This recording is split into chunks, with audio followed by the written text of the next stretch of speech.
হরে কৃষ্ণ। আমলকি একাদশী ব্রত মহা মহা উৎসব কি যায়। হরে কৃষ্ণ। আজকে আমরা আমলকি একাদশী সম্বন্ধে জানব। তো হরে কৃষ্ণ, এই একাদশী খুবই গুরুত্বপূর্ণ আমাদের জন্য। অবশ্যই সকলে এই একাদশী ব্রত পালন করবেন। কেন?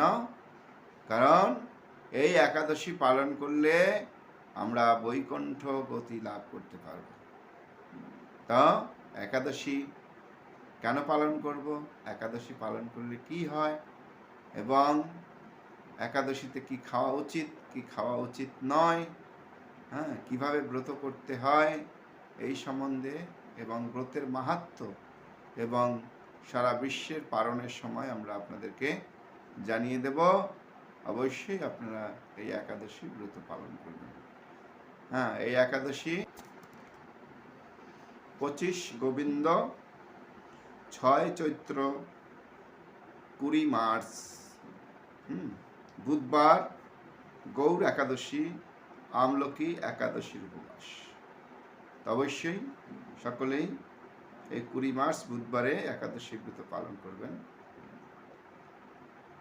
21 তারিখে নয়, অবশ্যই 20 তারিখে, কিন্তু বিভিন্ন জায়গায় 21 তারিখও আছে, সে বিশ্বের অন্য জায়গায়, সেটা আমরা পালনের সময় দিয়ে দেব, দেখে নেবেন। কিন্তু এই একাদশী ব্রত 20 তারিখে বুধবার পালন করতে হবে।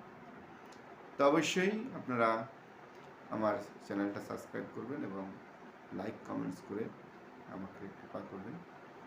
তো হরে কৃষ্ণ, কেন একাদশী পালন করা উচিত? দেখুন, এই একাদশীর দিনে সমস্ত পাপ রবি শস্যের ভিতরে লুকিয়ে থাকে। ধান থেকে তৈরি যা কিছু, গম থেকে তৈরি যা কিছু, জব ভুট্টা থেকে তৈরি যা কিছু, ডাল বীজ, যেমন সমস্ত প্রকারের ডাল, মটরশুঁটি, বরবটি, এগুলো ডালের মধ্যেই পড়ে। এবং তেল বীজ, সর্ষের তেল, সয়াবিন তেল, পাম তেল, এগুলো এই একাদশীর দিন খাওয়া যাবে না। তো একাদশীর দিনে আপনারা ফল মূল, সবজি, যেমন পেঁপে, আলু, কাঁচকলা, কুমড়ো, বাদাম ভাজা, আলু ভাজা, বিভিন্ন রকমের ফল, এবং যদি দুধ হয়, দুধটা যদি সর্ষের তেল দিয়ে না দেওয়ানো হয়, সেই দুধ আপনারা একাদশীর দিন পেতে পারেন। একাদশীর দিনে অবশ্যই 12টা অবধি উপবাস করা উচিত, কারণ 12টা অবধি উপবাস করলে ভগবান খুব সন্তুষ্ট হন। দেখুন, একাদশীর মানে হচ্ছে উপবাস, ভগবানের নিকটে বাস। তো ওই দিন বেশি বেশি আমাদের নাম জপ করতে হবে। তাই যারা 16 মালা জপ করেন, তাই একাদশীর দিনে 25 মালা জপ করবেন। আর যারা নাম জপ করবেন না, অবশ্যই তারা কিছু না কিছু ভগবানের নাম জপ কীর্তন করে আপনার মনুষ্যজনকে সার্থক করবেন। একাদশীর দিন অবশ্যই চা, কফি, বিড়ি, সিগারেট, পান, গুটখা, এগুলো সেবন করবেন না, কারণ এগুলো হচ্ছে নেশাজাতীয় দ্রব্য, এতে একাদশী নষ্ট হয়ে যায়। তো অবশ্যই আপনারা সকলেই একাদশী ব্রত পালন করুন। এবং যদি আপনাদের কোনো প্রশ্ন থাকে আপনারা, তাহলে আপনারা আমাদের স্ক্রিনে এখানে আমাদের ফোন নাম্বার দেওয়া থাকবে, আপনারা আমাদেরকে ফোন করে আপনাদের বিভিন্ন একাদশী সম্বন্ধে যে প্রশ্ন আছে সেগুলো জিজ্ঞেস করতে পারেন। এবং হরে কৃষ্ণ, এখন আমরা একাদশীর যে মাহাত্ম্য সেটা আপনাদের পাঠ করে শ্রবণ করাবো, কারণ এই একাদশীর মাহাত্ম্য শ্রবণ করলে পরম আনন্দ লাভ হবে, এবং অবশ্যই আপনারা ভগবানের বা একাদশী দেবীর কৃপা আশীর্বাদ লাভ করবেন। সবাই আমার এই একাদশীর যে মাহাত্ম্য সেটা আমি পাঠ করছি, অবশ্যই শ্রবণ করবেন। এবং এরপরে আমরা পালনের সমস্ত সময় দিয়ে দেবো, সেই সময়ের মধ্যে আপনারা পালন করে দেবেন। হরে কৃষ্ণ। আমলকি একাদশী ব্রত মহা উৎসব কি যায়। যুধিষ্ঠির বললেন, হে কৃষ্ণ, মহাফলদাতা বিজয়ী একাদশীর কথা শুনলাম। এখন ফাল্গুন মাসের শুক্লপক্ষের একাদশী যে নামে বিখ্যাত তা বর্ণনা করুন। শ্রীকৃষ্ণ বললেন, হে মহাভাগ যুধিষ্ঠির, মানদাতার প্রশ্নের উত্তরে মহাত্মা বশিষ্ঠ এই একাদশীর মাহাত্ম্য কীর্তন করেছিলেন। আপনার কাছে এখন আমি সেই কথা বলছি। এই একাদশীর নাম আমলকি। বিষ্ণুলোক প্রদানকারী রূপে এই একাদশী বিশেষভাবে মহিমান্বিত। একাদশীর দিন আমলকি বৃক্ষের তলে রাত্রি জাগরণ করলে সহস্র গাভীধানের ফল লাভ হয়। হে পাণ্ডুনন্দন, পূর্বে ব্রহ্মা রাত্রিতে দৈনন্দিন পোলায় উপস্থিত হলে স্থাবর জঙ্গম দেবতা অসুর রাক্ষস সবকিছুই বিনাশ হয়। তখন ভগবান সেই কারণ সমুদ্রে অবস্থান করেন। তার মুখপদ্ম থেকে চন্দ্রবর্ণের এক বিন্দু জল ভূমিতে পড়ে। সেই জলবিন্দু থেকে একটি বিশাল আমলকি বৃক্ষ উৎপন্ন হয়।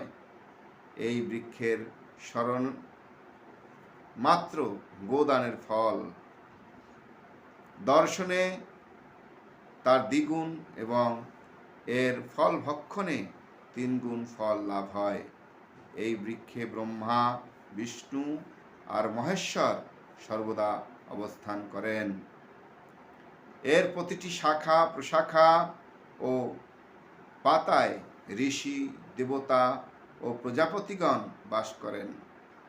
এই বৃক্ষকে সমস্ত বৃক্ষের আদি বলা হয় এবং তা পরম বৈষ্ণব রূপে বিখ্যাত। অতএব এই শ্রেষ্ঠ ব্রত সকলেরই পূজনীয়। এখন এই ব্রতের একটি অদ্ভুত ইতিহাস আপনার কাছে বর্ণনা করছি। প্রাচীনকালে বৈদিশ নামে এক প্রসিদ্ধ নগর ছিল। এই নগরে চৈত্ররথ নামে একজন রাজা রাজত্ব করতেন। চন্দ্রবংশীয় বিন্দুক রাজার পুত্ররূপে তিনি জন্মগ্রহণ করেন। তিনি অত্যন্ত শক্তিমান এবং ঐশ্বর্যশালী ছিলেন। শাস্ত্রজ্ঞানেও তিনি ছিলেন সুনিপুণ। তার রাজ্যের সর্বত্রই মনোরম আনন্দপূর্ণ এক দিব্য পরিবেশ লক্ষ্য করা যেত। প্রজারা ছিলেন বিষ্ণু ভক্তিপরায়ণ, সকলেই একাদশী ব্রত পালন করতেন। তার রাজ্যে কোনো অভাব ছিল না। এইভাবে প্রজাদের নিয়ে রাজা চৈত্ররথ সুখে দিন যাপন করতে থাকেন। এক সময় ফাল্গুনী শুক্লপক্ষের দ্বাদশীযুক্তা আমলকি একাদশীর তিথি সমাগত হওয়ায় রাজ্যের সকলেই এই ব্রত পালনে সংকল্প করলেন। ওই দিন প্রাতঃস্নানের পর প্রজাদের নিয়ে রাজা ভগবান শ্রীবিষ্ণুর মন্দিরে যান। সেখানে সুবাসিত জলপূর্ণ কলস, ছত্র, বস্ত্র, পাদুকা, পঞ্চরত্ন ইত্যাদি দিয়ে সাজিয়ে স্থাপন করেন। তারপর ধূপ দীপ নিয়ে যত্ন সহকারে মুনি ঋষিদের দ্বারা শ্রী পরশুরাম মূর্তি সমন্বিত আমলকির পূজা করেন। হে পরশুরাম, হে রেণুকা সুখবর্ধক, হে ধাত্রী, হে পাপ বিনাশিনী আমলকি, তোমাকে প্রণাম। আমার অর্ঘ্যজল গ্রহণ করো। এইভাবে দিনে যথাবিধি পূজা স্তুতি নৃত্য গীত করে রাজা ভক্তি ভরে সেই বিষ্ণু মন্দিরে রাত্রি জাগরণ করতে লাগলেন। এমন সময় দৈবযোগে এক ব্যাত সেখানে উপস্থিত হয়। পূজার সামগ্রী সহ বহু ব্যক্তিকে একত্রে রাত্রি জাগরণ করতে দেখে সে কৌতূহল আক্রান্ত হলো। সে ভাবল, এসব কি ব্যাপার? বিষ্ণু মন্দিরে প্রবেশ করে সে বসে পড়ল। কলসের উপর স্থাপিত বিষ্ণু মূর্তি দর্শন করল। ভগবান বিষ্ণু এবং একাদশীর মাহাত্ম্য সে মনোযোগ দিয়ে শুনল। সারাদিন ওই ব্যাত কিছুই আহার করেনি। এইভাবে ক্ষুধায় কাতর হয়ে সেখানে সে রাত্রি জাগরণ করল। পরদিন প্রজাসহ রাজা নগরের দিকে যাত্রা করলেন। সেই ব্যাধ তার গৃহে ফিরে গেলেন। তারপর এক সময় ব্যাধের মৃত্যু হলো। একাদশীতে রাত্রি জাগরণ ব্রত প্রভাবে সেই ব্যাধ পরবর্তী জন্মে এক রাজ্যের অধীশ্বর রূপে নিযুক্ত হল। জয়ন্তী নামে এক নগরী ছিল। সেখানে বিদুরথ নামে এক রাজা বাস করতেন। ওই ব্যাধ বিদুরথ রাজার মহাবলী পুত্র রূপে জন্মগ্রহণ করেন। তার নাম হয় বসুরথ। 1,00,000 গ্রামের আধিপত্য তিনি লাভ করলেন। তিনি ছিলেন সূর্যের মতো তেজস্বী, চন্দ্রের মতো কান্তিমান ও পৃথিবীর মতো ক্ষমাশীল। বিভিন্ন সৎ গুণে বিভূষিত বসুরথ পরম বিষ্ণুভক্ত পরায়ণ হন। এই মহাদাতা রাজা একবার শিকার করতে গিয়ে পথ ভুলে যান। গভীর জঙ্গলের মধ্যে ক্ষুধায় পীড়িত হয়ে তিনি ক্লান্তিবশত শুয়ে পড়লেন। এমন সময় কতকগুলি পর্বত নিবাসী মিলেচ্ছ রাজার কাছে এসে নানাভাবে উৎপীড়ন করতে থাকে। রাজাকে তাদের শত্রু মনে করে তারা তাকে হত্যা করার চেষ্টা করে। পূর্বে এই রাজা আমাদের পিতা মাতা পুত্র পৌত্র সবাইকে মেরে ফেলেছে, আমাদের গৃহ ছাড়া করেছে। এরকম বলতে বলতে মিলেচ্ছরা রাজাকে হত্যা করতে উদ্যত হয়। তারা বিভিন্ন অস্ত্রশস্ত্রে তাকে আঘাত করতে থাকে, কিন্তু আশ্চর্যের বিষয় তাদের সকল চেষ্টা ব্যর্থ হয়। রাজার কোনো ক্ষতি তারা সাধন করতে পারেনি। তখন রাজার শরীর থেকে নানা অলঙ্কার বিভূষিত এক পরমা সুন্দরী স্ত্রী মূর্তি আবির্ভূত হন। মহাশক্তিধারিণী ওই নারী অল্প সময়ের মধ্যেই সকলের সমস্ত পাপী মিলচ্ছকে নিধন করে। রাজার নিদ্রা ভঙ্গ হলো। এই ভয়ানক হত্যাকাণ্ড দেখে রাজা অত্যন্ত বিস্মিত হলেন। তিনি বলতে লাগলেন, আহা, আমার শত্রুদের হত্যা করে কে আমার প্রাণ রক্ষা করলো? এমন কৃপালু কে আছে? আমি তার প্রতি আমার কৃতজ্ঞতা প্রকাশ করছি।